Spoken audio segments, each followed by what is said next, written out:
India's largest digital media network Suman టీవీతో చేతులు కలపండి. ఫ్రాంచైజ్ ద్వారా లోకల్ మీడియా పార్ట్నర్ అవ్వండి.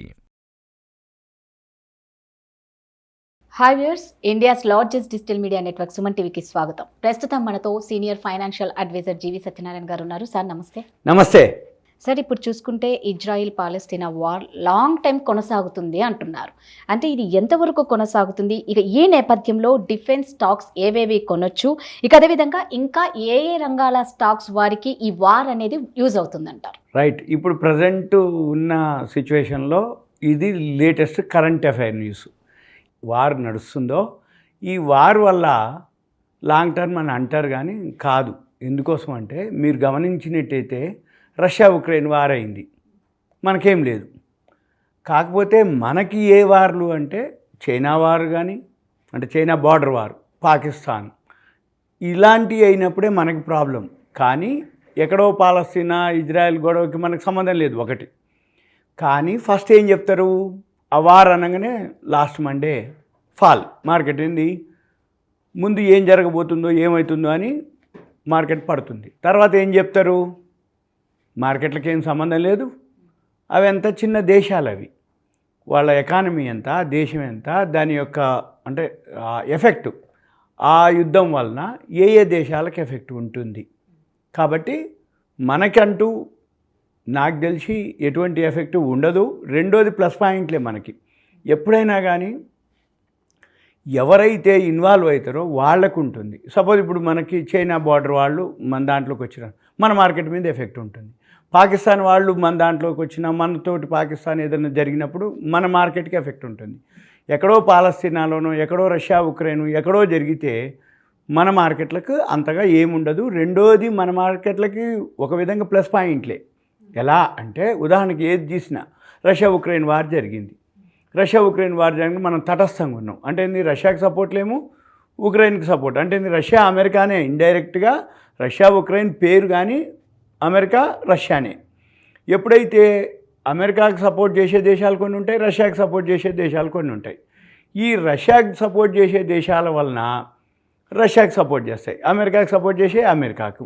అయితే ఇప్పుడు ఉక్రెయిన్కు ఉదాహరణకి ఉక్రెయిన్ అమెరికా వాళ్ళు, రష్యాకి రష్యానే. అయితే తటస్థంగా ఉన్నాం మనం. అంటే మనకి ఎటువంటి నష్టం లేకపోగా లాభాలే ఎక్కువ జరిగినాయి. మీరు ఏ టైంలో చూసిన, ఇప్పుడు కరోనా జరిగింది 2020లో, వరల్డ్ ఎకానమీ పోయిందన్నారు. కానీ మన దేశానికి లాభమే జరిగింది. ఎలా అంటే ఉదాహరణకి మనకి క్రూడ్ ఆయిల్ ఉండదు, ప్రొడక్షన్ ఉండదు. ఈ క్రూడ్ ఆయిల్ ఏదైతే గల్ఫ్ కంట్రీస్లో ప్రొడక్షన్ ఉంటుంది, రష్యాలో కూడా క్రూడ్ ఆయిల్ ప్రొడక్షన్ ఉంటుంది. ఎప్పుడైనా కానీ ఈ క్రూడ్ ఆయిల్ కానీ ఏదైతే ప్రొడక్షన్ ఉంటుందో వాళ్ళు అవి బావులు అనమాట. అంటే మనకి బోరు వాటర్ ఎట్లుంటే వాళ్ళకి బావులు, బోరు ఇవి క్రూడ్ ఆయిల్ బావులు. ఈ క్రూడ్ ఆయిల్ ఎప్పుడైతే బయటికి తీస్తారో ఎకానమీ పోయిందంటే ఈ బావుల్లోంచి కనుక క్రూడ్ ఆయిల్ మనం తీయకుండా కనుక ఉంటే అవి ఎండిపోతాయి అన్నమాట. అందుకని ఈ గల్ఫ్ కంట్రీస్ ఏం చేసేది, క్రూడ్ ఆయిల్ అయితే బయటికి తీసినాం కానీ ఎకానమీ పోయింది. అంటే కరోనా టైంలో రోడ్డు మీద ఏమి వెహికల్స్ నడవు.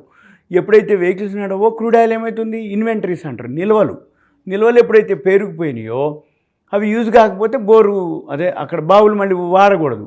అంటే వాడకూడదు. అప్పుడు ఏం చేశారు వాళ్ళు, గల్ఫ్ కంట్రీస్ అన్నీ ఎవరికి మనం ఎక్స్పోర్ట్ చేస్తున్నాం అంటే క్రూడ్ ఆయిల్ ఎవరికి బోర్ లేకుండా ఎవరికైతే ఉపయోగం ఉంటుందో వాళ్ళు ఏం చెప్పారు, మనకి మీకు క్రూడ్ ఆయిల్ కావాలి కదా, ముందు మా దగ్గర నుంచి తీసుకోండి, పైసలు లెక్కల తర్వాత అదే రేట్లు అమౌంట్ అవన్నీ తర్వాత లెక్కలు, ముందైతే మీరు తీసేసుకొని స్టాక్ పెట్టుకోండి. మనకేంటిది, మనకి ఎట్లయినా అవసరం, ఎప్పుడైనా అవసరం. మనం ఎప్పుడు దిగుమతి చేసుకునే ఇంపోర్టర్స్ మనం ఏది క్రూడ్ ఆయిల్కి. అందుకని కరోనా టైంలో మైనస్లోకి వెళ్ళిపోయింది. అంటే వాళ్ళే ఎదురిచ్చి క్రూడ్ ఆయిల్, అంటే క్రూడ్ ఆయిల్ ఇచ్చేది, పైసలు కూడా ఇచ్చేది తీసుకుపోయినందుకు. అది మనకి ప్లస్ పాయింట్ అయింది. కరోనాలో వరల్డ్ మొత్తం ఎకానమీ పోయిందంటే మనం అంతగా బాధపడకపోవడానికి రీజన్ ఏంటిదంటే క్రూడ్ ఆయిల్ మామూలుగా రాలే మనకి, ఆ విధంగా వచ్చింది. ఇక రెండు, కరోనా అయిపోయింది, సెట్ అయింది అనే టైంకి రష్యా ఉక్రెయిన్ వార్ వచ్చింది. రష్యా ఉక్రెయిన్లో కూడా రష్యా కూడా సేమ్ ఇదే కథ. ఏది crude oil, palm oil, sunflower oil. వాళ్ళు ఏం చేసి రష్యా వాళ్ళు ఎవరైతే ఎగనెస్ట్ అంటే ఫైట్ చేస్తున్నారో వాళ్ళకి ఎక్స్పోర్ట్ చేయరు. ఎందుకు? ఎక్స్పోర్ట్ చేసి వాడు పైసలు ఇయ్యడు. అయితే రష్యాకి ఇంపోర్ట్ చేసేవి ఉంటాయి కొన్ని, వాడు ఎక్స్పోర్ట్ చేయడు, అంటే వీళ్ళకి ఇంపోర్ట్ జరగదు. ఎందుకు? వీడు పైసలు ఇస్తాడో ఇయ్యడో అని వాని భయం. కానీ తటస్థంగా ఉన్నాం మనం, అంటే మన భారతదేశం. అందుకని రష్యా వాళ్ళు ఏమంటారు, మనతో మిత్రదేశం కాబట్టి మా దగ్గర సన్ఫ్లవర్ ఆయిల్, క్రూడ్ ఆయిల్ నిల్వలు పెరిగిపోయినాయి, 30% డిస్కౌంట్కి ఇచ్చారు మనకి. ఏది? రష్యా నుంచి మనకి రష్యా ఉక్రెయిన్ వార్ టైంలో క్రూడ్ ఆయిల్ వాళ్ళ దగ్గర ఏవైతే ఇన్వెంటరీస్ ఉన్నాయో అవన్నీ మనకి తక్కువకి. రెండోది పేమెంటు, పర్లేదులే నువ్వు తర్వాత ఇద్దులే కానీ ముందైతే తీసుకెళ్ళు స్టాకు.